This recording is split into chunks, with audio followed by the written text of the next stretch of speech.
This is Dr. Jeffrey Hudon and his teaching on biblical archaeology.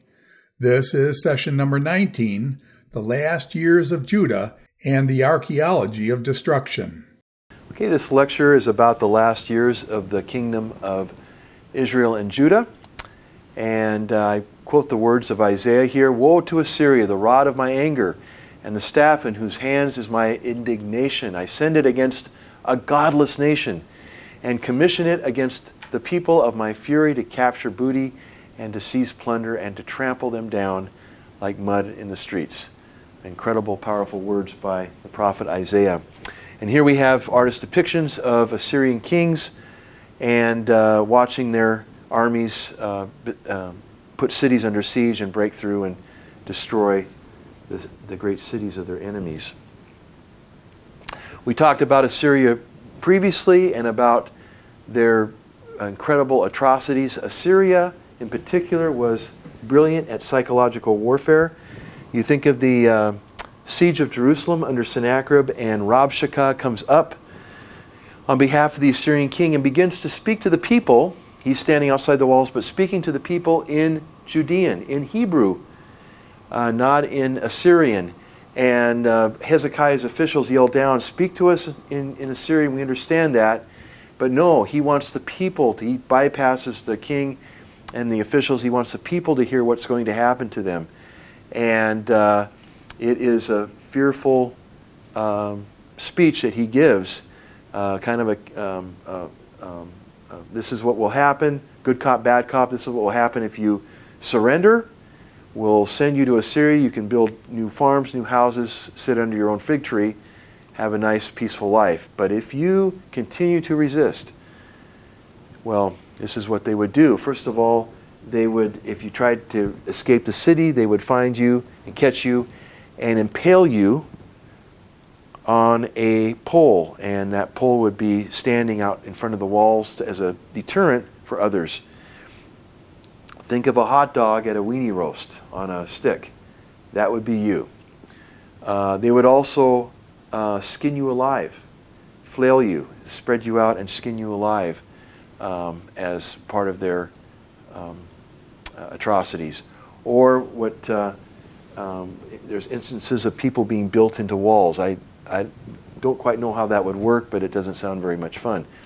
And here, of course, we see the passages in Psalms and Isaiah and Hosea where you have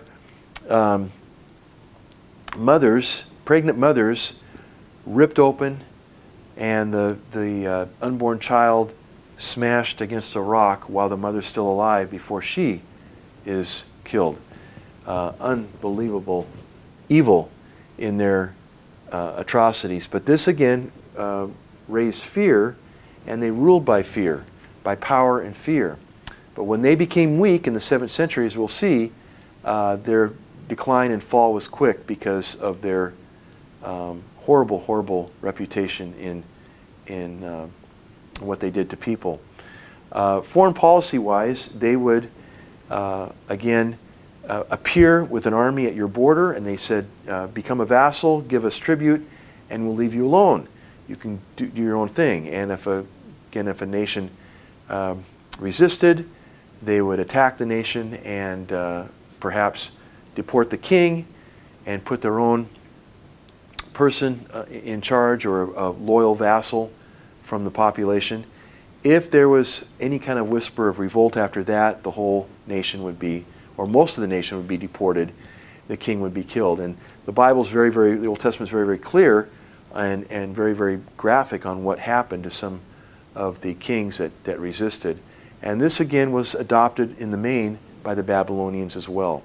So very, very evil empires. But in that evil, there was also beauty.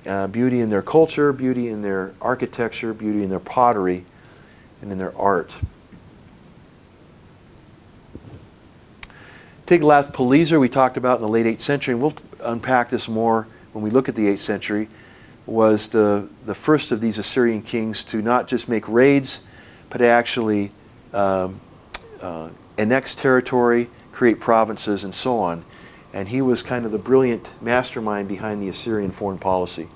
And this, you can see his dates there, 745 to 727 BC.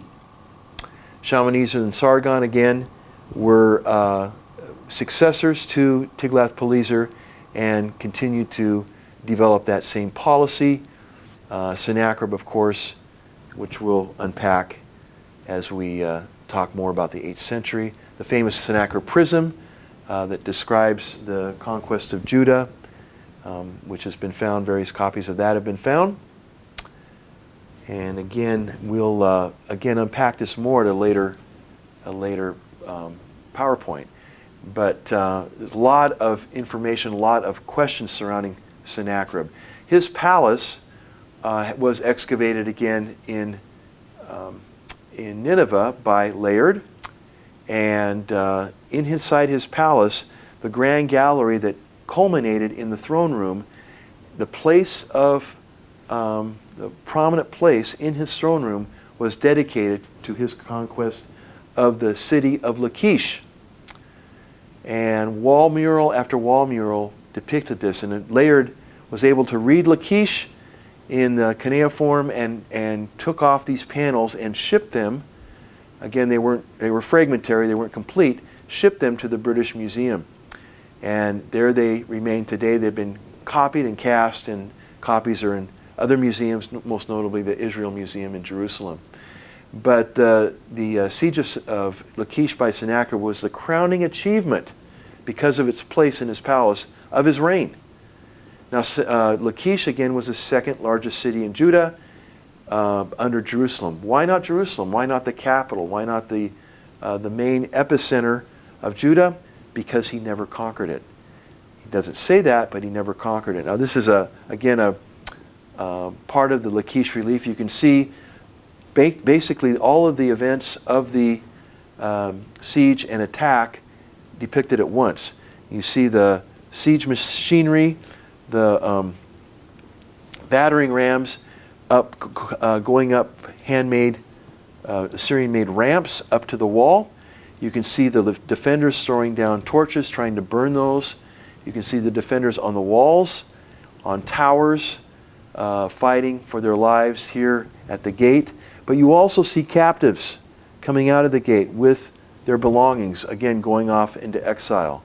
You see people that are skewered here, which have apparently tried to escape.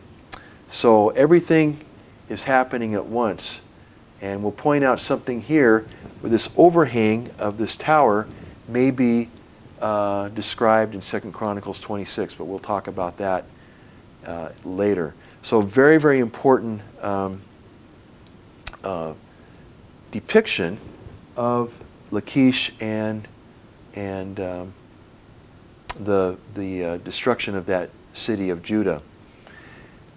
Even more importantly, you have depictions of Judeans themselves bowing before Sennacherib.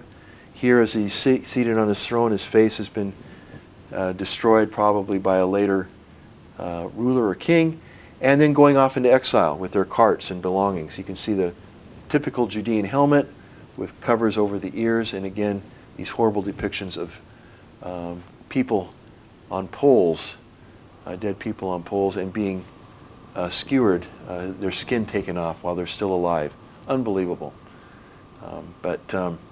It's a lot of studies have been done on the Lachish reliefs, and it is believed that the artists that created these were actually on site. The details of Lachish that we know archaeologically are accurate enough that drawings, very detailed drawings, were made on site, and then the reliefs were made once the army returned to Nineveh. This is Lachish as it appears today, and this is one of the Assyrian siege ramps, partially remaining, going up to the summit of the tell to the wall, and there's also remains of a Judean counter ramp. And here we have the top plan of Lachish, part of the Assyrian ramp that still remains. But also, when the Judeans were seeing what was going on, they collected material from atop the city and built a counter ramp, raised the wall. They fought bravely, they fought with everything they had, but ultimately they were defeated. The breach in the wall took place, and then the whole city fell, and all these atrocities took place. There are depictions on Assyrian reliefs of other cities, of course, many cities that have been captured and put under siege. And here's a depiction of one of the defenders of a city lowering a chain to try to get under one of the battering rams and flip it over, and perhaps flip over the siege machinery. Believe it or not, during the Starkey excavations, they actually found one of these chains that in the destruction debris of level 3 of Lachish that may represent one of these attempts to destroy the Assyrian battering ram or break the wooden pole that pounds against the walls. Here's an artist's depiction again of the main gateway at Lachish under attack, and probably inaccurate as far as all the foot soldiers there drawing fire and the ladders. This would have been mostly siege machinery that you see over on the right. But to be honest, nobody can really accurately depict exactly what it looked like, even with the Lachish reliefs. But it was a horrible, terrifying event for both defender and attacker. Lord Byron, of course, made his famous poem about the destruction of Sennacherib after Lachish, Sennacherib and his army attacked Jerusalem, put Jerusalem under siege, and the angel of the Lord wiped out his entire army. And of course, his famous poem describes that destruction. We'll talk more about these later, but these are some beautiful views of a series of jars that have been discovered throughout Judah and sometimes beyond her borders. And these jars are royal jars, clearly, and they're generally this shape, sometimes in a pithos, larger jar, but they have specific stamps on them, seal impressions that have been stamped on their handles. And there's two types, a 2-wing type and a 4-wing scarab here. So there's two main types. They also have some with concentric circles. Some of these symbols appear both the seal impression and the incised concentric circles. What do these represent? Well, they're inscribed. By the way, Charles Warren, digging in Jerusalem, was the first to publish these, because he found the first ones and published them. But they say Lamelech on the upper register, 2 or for the king, or royal property, perhaps you could translate that. And then one of 4 sites, Soho, Ziph, Hebron, and kind of an enigmatic site called Memshat, here depicted in Paleo-Hebrew. Memshat is unknown. The site, the letters of that site are not identifiable with any site. It could be a royal estate, and I believe it's a royal estate near Ramat Rahel in Jerusalem, because a tremendous amount of these jars have been found in that area, as well as other evidence as well, like a rock-cut tunnel and that volute capital found in that tunnel in the Rephaim Valley. This was the breadbasket of Jerusalem, and it would have been an ideal place for a royal estate, with Ramat Rahel as the royal residency overlooking this. But unfortunately not mentioned as such in Scripture. Some scholars, such as Aharoni, suggested it was a shortened version, a construct version of Memshelet, but you're missing the lamed there, which Memshelet would be government or kingdom or something of that sort. So these have been, again, lots of studies done on these. Were they taxes?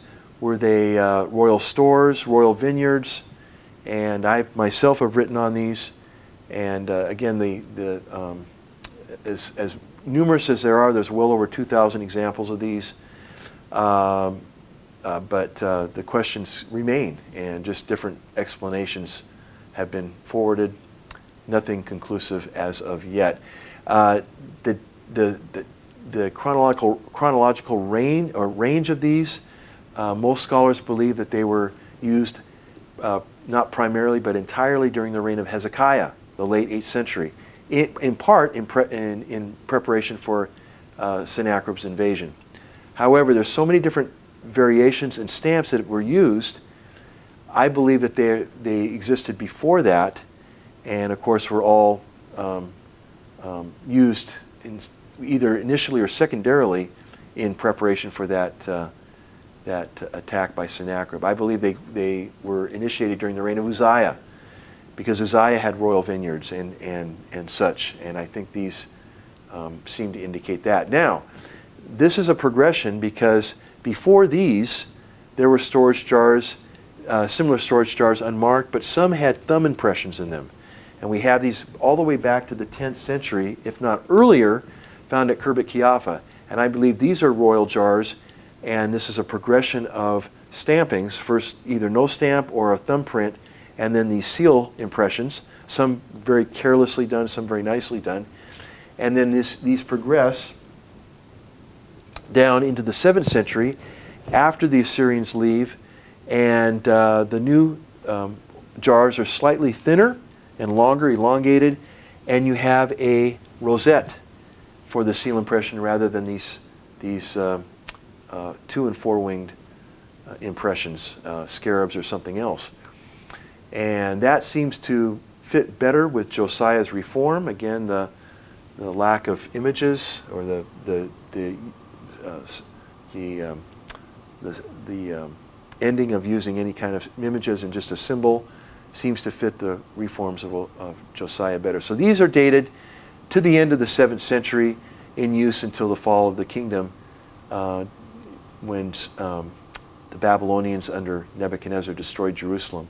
The person to read about the Rosette inscriptions is Jane Cahill. She had an important article in Israel Exploration Journal back in 1995 that basically describes the whole progression of Rosette symbols, which again are a later adaptation of the Lamelic or the royal seal impressions.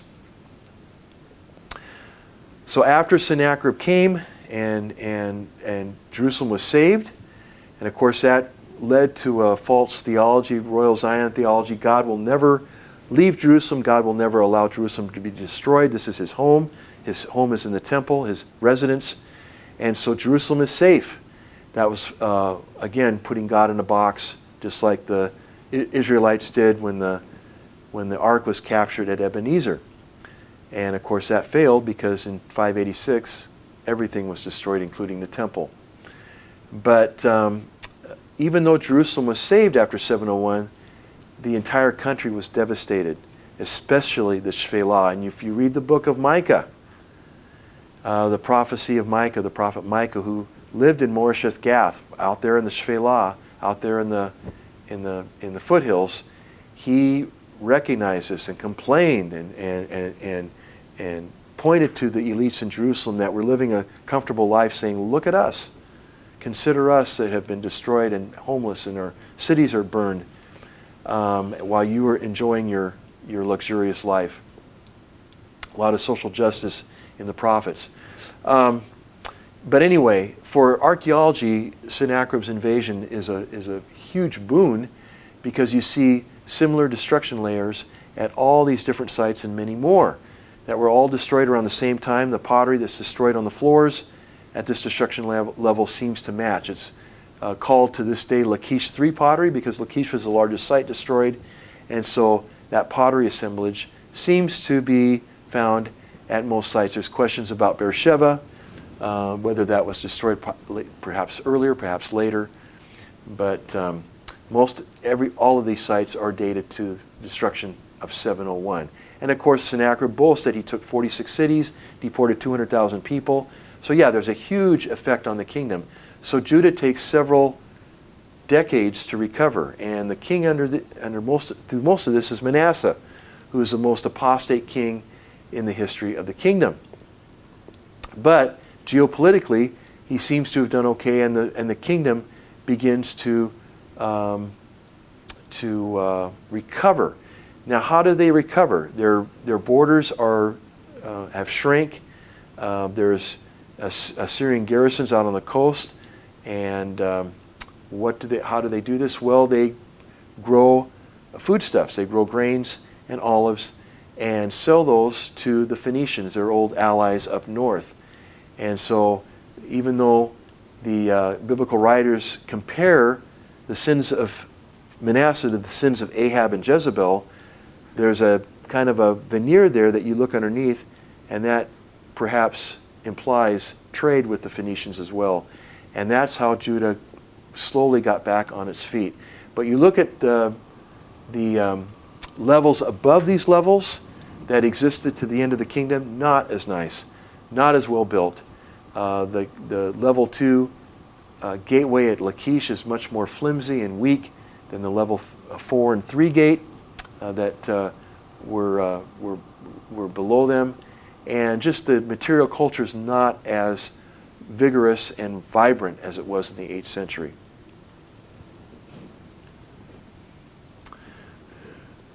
Now, going back into the history of archaeology at this time, William Foxwell Albright, we've talked about several times. Again, the doyen of American archaeologists, a brilliant scholar, one of the most brilliant probably in the history of this science, made 3 major mistakes about this time, about this era in biblical history. The first one was a seal impression that he found at Tel Beit Mirsum in 1932 and promptly published in JBL with a lot of historical conclusions drawn from it. And the inscription said, "To Eliakim, servant of Jochin." Well, he believed that Jochin, mistakenly, was a servant of Jehoiakim, the second to the last king of Judah, just before Zedekiah. And so he dated, on the basis of this seal, he dated this entire level, stratum, at Tel Beit Mirsum to 597 BC. 2 mistakes here, or actually 3. But it was not Jochin. It was not Jehoiakim. This was a different name. And the stratum did not date to 597 BC. It dated to 701 BC. This was an 8th century private seal on a jar handle that Albright found, and they have found others since then, one at Ramat Rahel. And so he misstated the jar and misstated the name. Thirdly, he created a fictitious Babylonian campaign against Judah in 597. Why? Because he found 2 destruction layers at Tel Beit Mirsum. And since he believed this was Jehoiakim again, Nebuchadnezzar came to Jerusalem and deported Jehoiakim, but then left. Albright thought that this was part of a campaign against Judah at this time and destroyed a lot of the cities. And then Nebuchadnezzar came back at 586 or 587, 586, and then did it again. Because he had to explain 2 Iron Age destruction layers, one above the other. He knew one was 586, the top one, but the one underneath, because of this seal impression, he believed dated to 597 because Jochin equals Jehoiakim. Wrong. This lower level, this lower destruction layer was 701. It was a century earlier. And so on the basis of a misreading of a seal, this totally messed up the stratigraphy of the late Iron Age in the southern Levant for several decades. And it wasn't until the publication of Lachish 3 by Olga Tufnell in the 1950s, where she argued that it's not 587, it's 701 to date all of these jars. And she was followed by Aharoni and finally Ushishkin, and then everybody recognized Albright's error. And so this is an important point that archaeologists have to remember. Even though Albright was an authority figure and brilliant, he was also human and he made mistakes and he made misreadings. He was so, like many of us are, so excited to try to see connections between the Bible and archaeological finds that he overstated the evidence. Jochin was not Jehoiakim. It was another person who lived during the time of Hezekiah, not Jehoiakim. So this is often used in archaeological classes, including this lecture today, to show the dangers of misrepresenting or overstating your case without clear evidence. And Albright did that, and if he were alive today, he would immediately recognize his mistake and embrace Tufnell's and Tufnell's followers. Well, excavations in Jerusalem under Shiloh discovered dramatic evidence on the eastern slope of the Kidron Valley, western slope of the Kidron Valley, eastern slope of the city of David. And what they discovered was a house of Ahiel, and a four-room house that is partially reconstructed here. And here's a top plan or a reconstructed plan of it. And this is built right into that earlier stepstone structure that was a revetment wall, or basically a rampart that supported David's palace. And so when David's palace went out of use, they actually built a belt of houses against that stepstone structure, one of which was this house. And that included, believe it or not, indoor plumbing. Here is one of the first toilets found, stone toilets found in Jerusalem. And archaeologists actually excavated the cesspit underneath that toilet and were able to determine some of the sicknesses and parasites that were in people during the final days of Jerusalem. Remember, Jerusalem was under siege for quite some time, and so there was starvation in the city, a lot of disease, and so this cesspit gave us a window into some of the sufferings of the people of Jerusalem before the fall to Nebuchadnezzar in 586. Now, below that house was another room that was uncovered of burned bulla. These are seal impressions that held or sealed documents. The documents were papyrus. They are long gone. They were burned in the destruction of Jerusalem in 586. But at the same time, these lumps of clay were cured and actually fired and preserved because of that fire. And again, we have lots of names, personal names, and titles from these bullae, or simply seal impressions that were preserved by fire. So very important find, and today that's a popular tourist attraction in the city of David. The last righteous king, so to speak, in Judah was Josiah. And Josiah expanded the kingdom. Of course, they discovered the book of Deuteronomy in the temple. It was read before all the people of Judah, and Passover was again celebrated and observed. And that also messengers were sent out to the former northern kingdom, now an Assyrian province, and others again celebrated that were still there living in the northern kingdom. So Josiah did a lot of good things. He destroyed all the high places, centralized worship in Jerusalem at the temple, and some of the more skeptical scholars will say, well, Josiah was trying to consolidate power through cult centralization at the temple, and that may be true, but he was greatly lamented, specifically by Jeremiah when he died. And how he died was, again, a mystery. Assyria was on its last legs up in the north. At Haran was a small garrison. The Babylonians were advancing.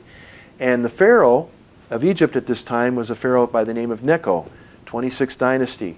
And he recognized that the Babylonian threat that was coming out of Mesopotamia was much more serious than the Assyrian threat was. And so he decided to join forces with his former enemy, the Assyrian Empire, the rump or the remains of the Assyrian Empire, and try to stop the advance of the Babylonians. He sent a message, kind of a prophetic message, that God is with me. Please let me pass through your territory as I go up and help the Assyrians against the Babylonians. And Josiah went to meet Necho at Megiddo. And it was there that Josiah met his death. We don't know if it was a trick, if it was an ambush, or if Josiah tried to block Necho's advance. It's somewhat vague in the biblical texts, and there's been lots of, again, articles written on this as well. Megiddo level 2 represents the time of Josiah, and there is a large fortified building on the edge of the Tell at that point, and that could have either been an Egyptian garrison or perhaps a garrison sent up by Josiah to try to block Nechel's advance. Josiah did expand the kingdoms and the kingdom of Judah, and there was this important ostracon found in 1960 by Joseph and published by Joseph Neve at a site called Metzad Hashavyahu, right on the coast. It was a coastal fort that was only inhabited just for a short time. And the question was it a Judahite fort? This is written in beautiful Hebrew. It's a petition to the official for the return of a cloak. So clearly official, person in charge, read Hebrew. And this could have been Josiah's foothold on the coast for a short time, again, possibly in use to block Nechel's advance. This is a beautifully preserved ostracon describing a tithe or an offering to the temple of 3 shekels. And if you can read that here, the bottom line says the Hebrew word shin for shekel and 3 slashes for 3. Here's the words here: for the temple or house of Yahweh or the Lord. And that again, unfortunately, is not provenance, so we don't know if that is genuine or not.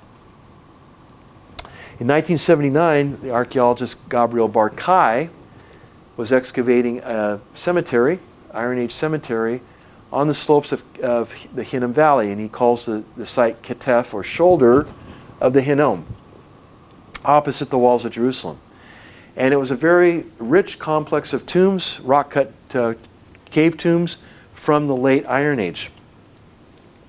And he was excavating, and one after the other, of course, had been robbed. A lot of the stone had been quarried away in later periods. But underneath the burial benches was a repository in most of these burial caves. And the repository is where the bones of the deceased would be placed.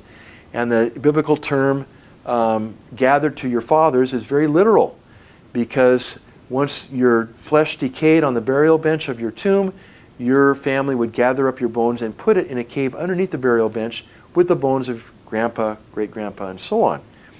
So that repository was the final resting place of the family remains. And so they got to one cave, later named Cave 25, and they looked down into the repository, cleared the repository, and it looked like, again, just dirt down there and fallen, collapsed ceilings, partial ceilings, partial pieces of the ceiling of the cave repository.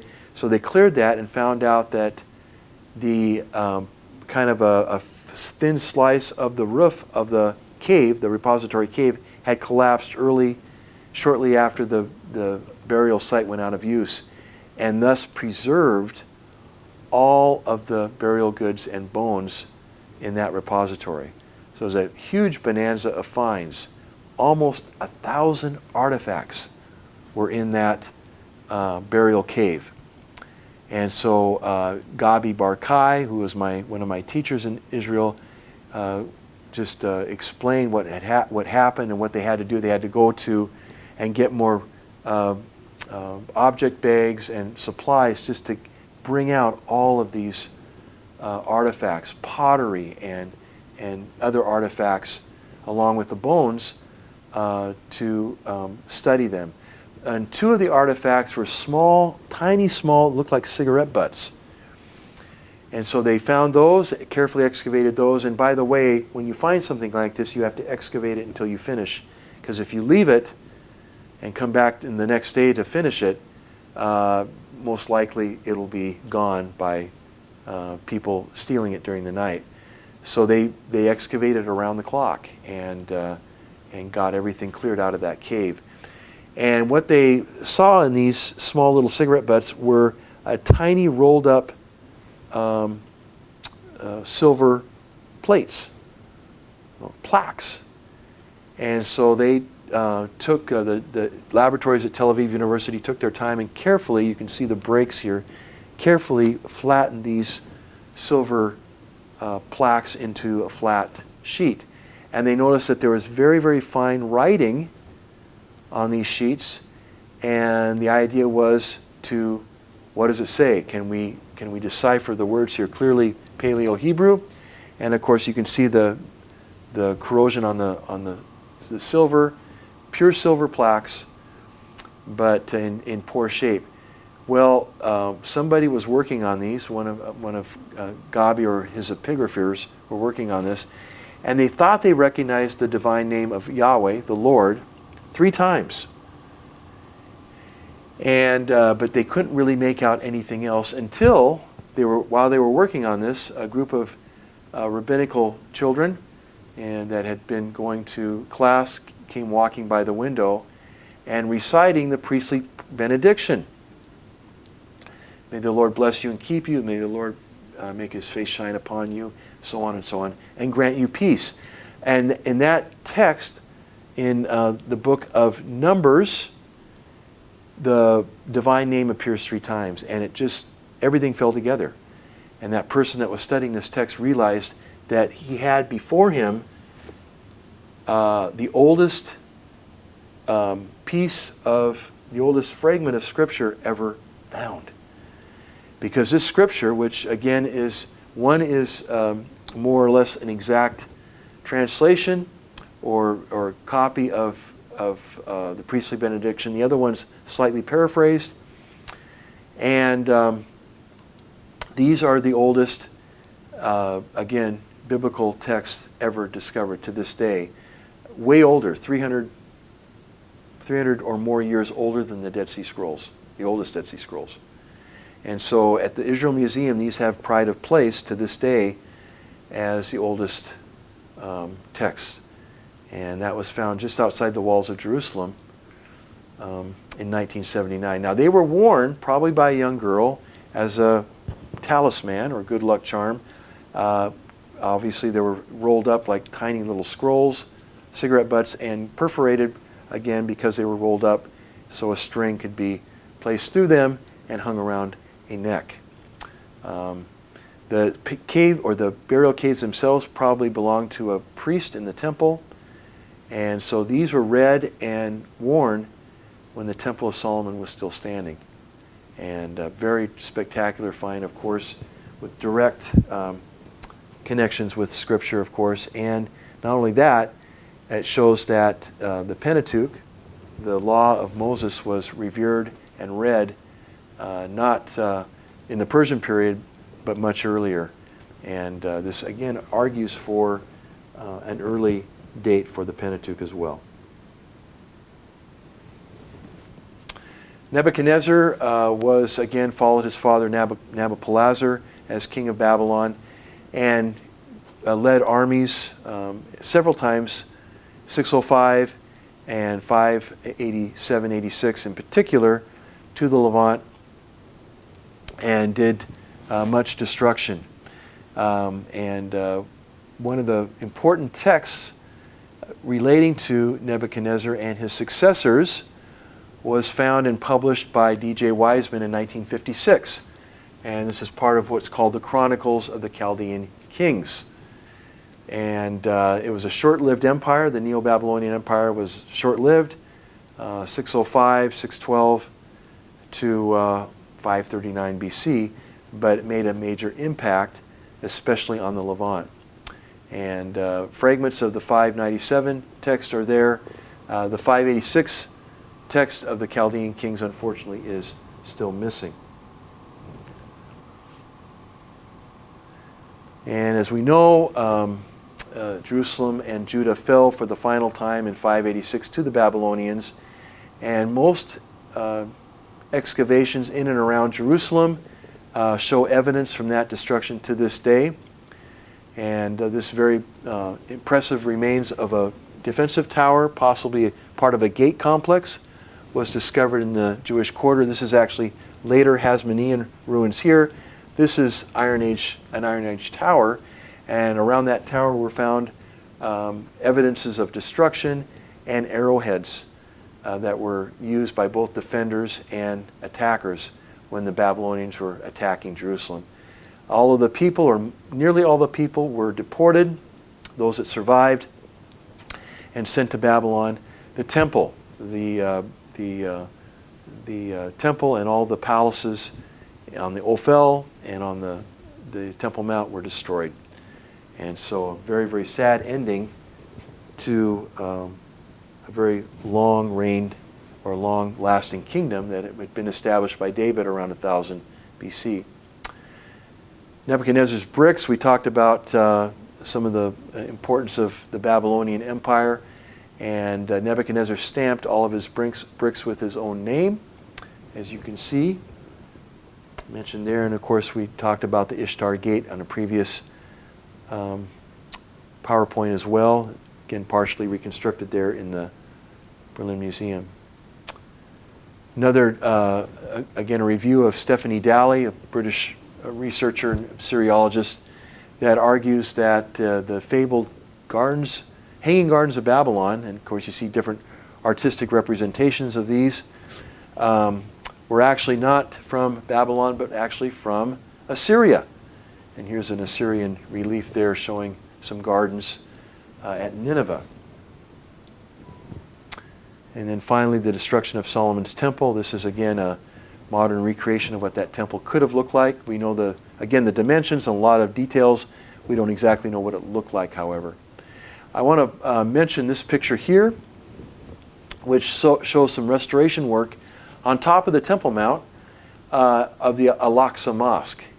And there were some very ancient cedar beams that were replaced a number of years ago. And those cedar beams were put in storage in East Jerusalem. And somebody did some carbon dating on these cedar beams and found out that they are very ancient. They are so ancient that they date to the time of Herod's temple. And so the cedar beams used by the Islamic shrine, built very early in the Islamic period, were actually reusing cedar beams from Herod's temple. Is that possible? More than that, other of these beams were dated even earlier, and the C14 dating or the radiocarbon dating on those were back into the Iron Age.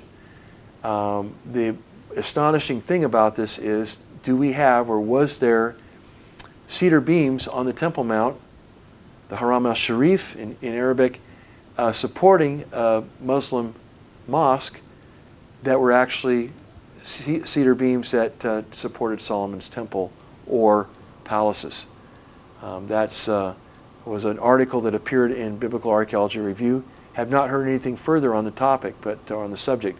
But these beams apparently still exist, and that would be fascinating to have more tests done on them to confirm that dating.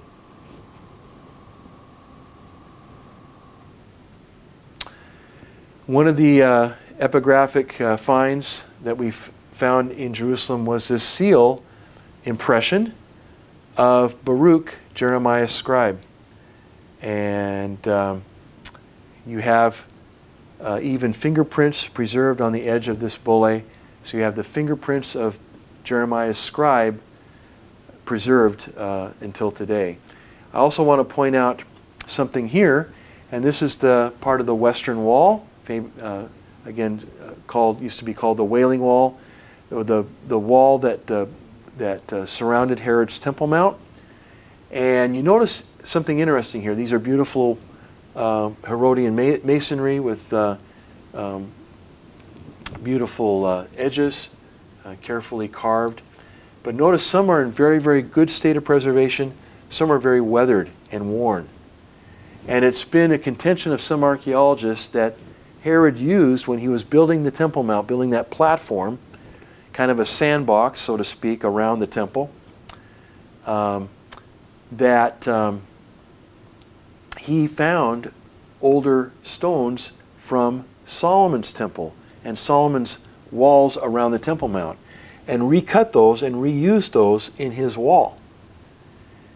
But because they had been burned during the destruction of Jerusalem by Sennacherib, that weakened the stones. So they weathered and broke down much more quickly than the stones that he had cut from quarries. So what we may be looking at here is actual stones from Solomon's temple and the royal buildings and enclosure that existed during the reign of Solomon and the kings of Israel and Judah that were reused by Herod in the 1st century BC to build his enclosure wall around the temple. That's the theory, and I think it's a valid one.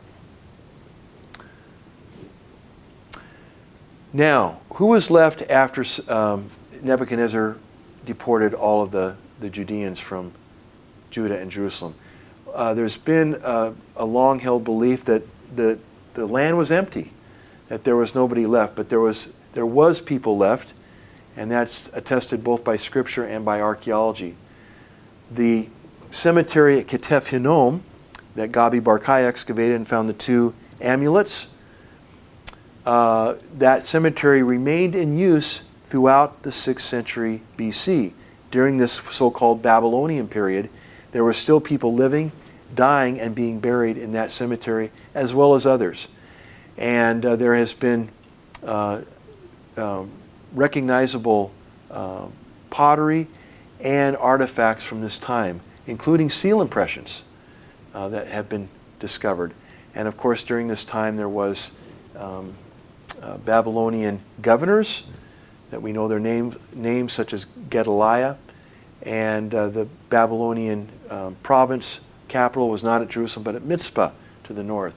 So there was activity and people living here between the restoration period, between the return to Zion, and of course before that the fall of Jerusalem.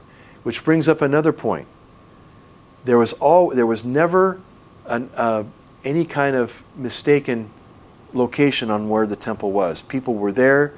The ruins of Solomon's temple were clearly visible when Zerubbabel and the first wave of returnees came back from Babylon. There was no question, there should be no question in anybody's mind that the second temple was built right on the site of the first temple. And people that returned, that were children when they went into exile, returned as senior citizens, and they remember it as well. And they cried over the fact that Zerubbabel's temple was so modest compared to Solomon's.